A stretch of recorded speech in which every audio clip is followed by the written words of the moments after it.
Hey everybody, it's Wednesday here in Cypress, Texas. I got a late start today. Had to take somebody to the U-Haul place, and it was kind of cold this morning, anyways. And I had some reading to do. Um, so reading my scriptures this morning, I I had a dream. Before I woke up, before the alarm went off, I had a dream that I got tasked to coordinate a marathon here in like a month, like be the team leader, right? And I'm guessing it was for RWB. And I'm like, man, I ain't running a marathon. So I go into the room with the board, and somebody had already got everything was all organized. And the guy that was like in charge, like the operations guy, was the same guy from uh, the oh, the Avengers. God, what's that that agency? It was a government agency of superheroes, and the guy's like just a normal guy. It's on the tip of my tongue. Um, it's a it'll come to me. All right, and he got killed. He got killed in one of the Avengers movies, right? That he was the guy. Yeah, everything's fine. So okay, I'll be there. And so I'm like thinking about what can I do to get ready to run a marathon in a month. So I woke up, read my scriptures, and what got me was there's kind of a negative undercurrent in all three of these chapters. Genesis, you had the maid,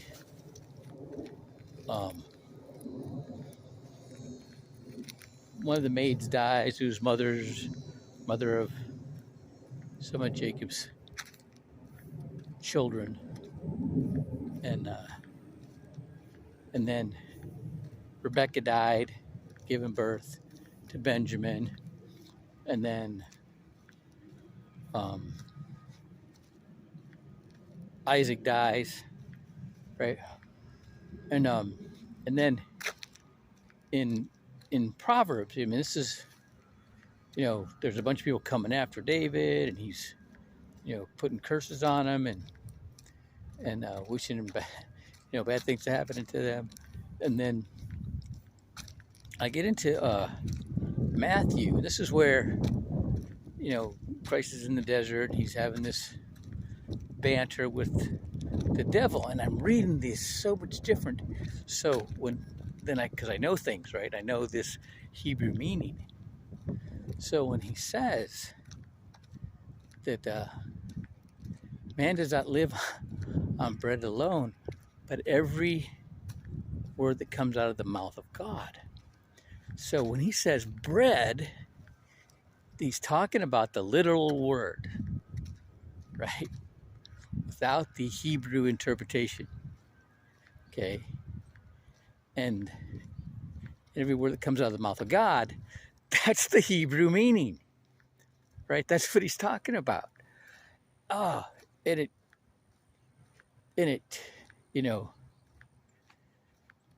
it changed everything. It just totally changes. I mean, think about it, right? So then I do my meditation. I fell asleep in meditation. And I am dreaming that I'm sent in, I'm all decked out CQB gear, flak jacket, got an MP5, got my gas mask on, and I'm in to rescue this girl. She's probably like 13.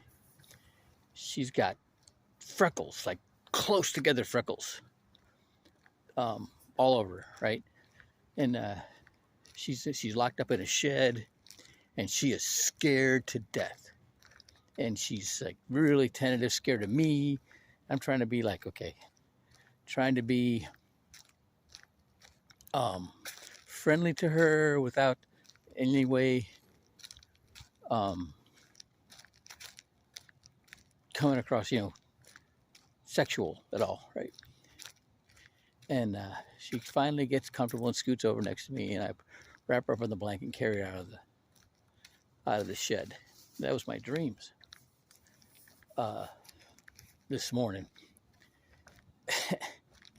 And then I'm reading this book. I read chapter 9, The Laws of Human Nature. And so a lot of this Robert Greene wrote this book. A lot of things he's talking about dovetail with what we're learning in Scripture. And he talks a little bit about the Bible, right? But it's not a Bible teaching, okay? But he's talking about this guy. His last name was Chekhov, and he had a really rough upbringing, had an abusive, alcoholic father, really impoverished, poor and impoverished. His dad had a store, and he's a young kid having to work in the store and study his, do his homework while he's working the store and dealing with people, trying to make sure that they're not stealing from him and all that, and getting beat all the time by his dad. His whole family's getting beat. All his brothers and sisters are getting beat just as bad as he is, so you don't feel like he's being singled out, And then his dad loses the store and moves to Moscow, leaves him and his whole family there, and then he ends up somehow he sends his family, or his mom goes, they all go to Moscow, and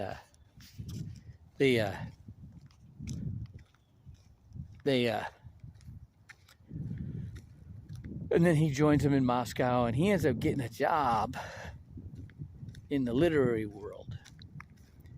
And he gets, he's getting all this resentment from all his peers and everything. And he gets this idea to go to this island. There's a penile island north of Japan. It's Russian. And he goes there and interviews all these inmates and sees how they're being tortured and the conditions, and their whole they got families there on this penile island, and he's watching how they interact, and he ended up writes a book and does well, and he starts dying of tuberculosis. But the point of the whole story was the guy had a great attitude, and it made me think about when I went back to Buds. I had I've talked about this before. Master Mike McDonald told me when he vouched for me and got me back into Bud's training. He said, all you got to do is focus on the space between the top of your head and the bottom of your feet, making sure you're doing what you're supposed to be doing when you're supposed to be doing, and everything will work out. Everything will be okay. So I'm going to have people, I got buddies there that are getting their college degrees and on shore duty, and they're going to be watching you. And they better hear that you're the most motivated SOB in that class. You better be smiling all the time. And I was smiling all the time, whether I wanted to be or not. And I get into Hell Week, and I'm like in this tent waiting for breakout to happen. I'm going, what was I thinking? Why am I doing this? and breakout started happening, and it was,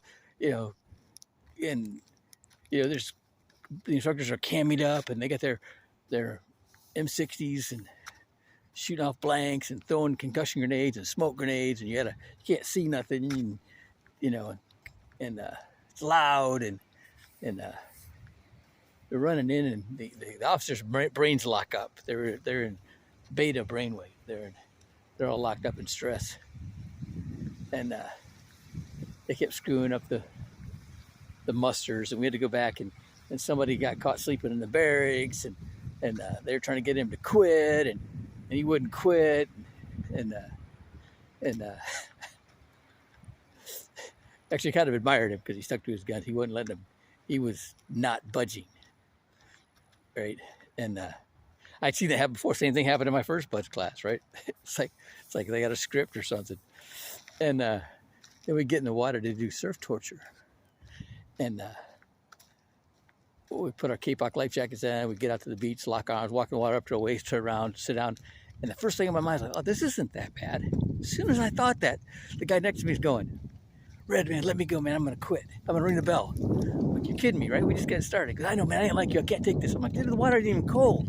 So I know, man. I come on the ring. I was like, tell the coxswain. So he goes and tells the coxswain. And he's like, don't let him go, man. He's going to quit anyways. When that guy got up, 14 guys got up and quit with him. There was 44 guys out of 120 quit before breakfast on Monday morning. And I've been thought about that for years, you know. And what happened? You know, why was I able to make it? I'll tell you what happened. I was always looking for my reason why. And Mike planted the seed in my mind. No matter what happens, look for your, you know, think about, you know, why you're going to make it. Sun coming up in the morning, whether it makes you feel any warmer or not, gives you that illusion of warmth. It's one more day behind you. You know, when you're going to eat 4 times a day, you know, as long as you keep eating, the instructors leave you alone. Each meal is more time behind. Maybe some cute little Filipino girl like get to smile at me, you know, while I was going through the chow hall. And, you know, could look forward to that. You know, the instructors used to call me Low Life. My name's Lowen, right? And just their recognition, I could turn into something positive. And when somebody else quit, at least I was better than them. Always looking for that, whatever it was that was going to give me, you know, an inch closer or more proof that I was going to make it. And that's what I did. And that's what I try to do with everything. And there's a lot what this chapter was talking about. And I think there's a lot of that, you know, the promise of God throughout, you know, to Abraham and Isaac and Jacob. You know, that promise has the same meaning to us today. And we gotta, if anything else, you gotta cling to that promise. God, creator of the universe, promised us that we would have abundance. And you gotta always remember that. All right, have a great day.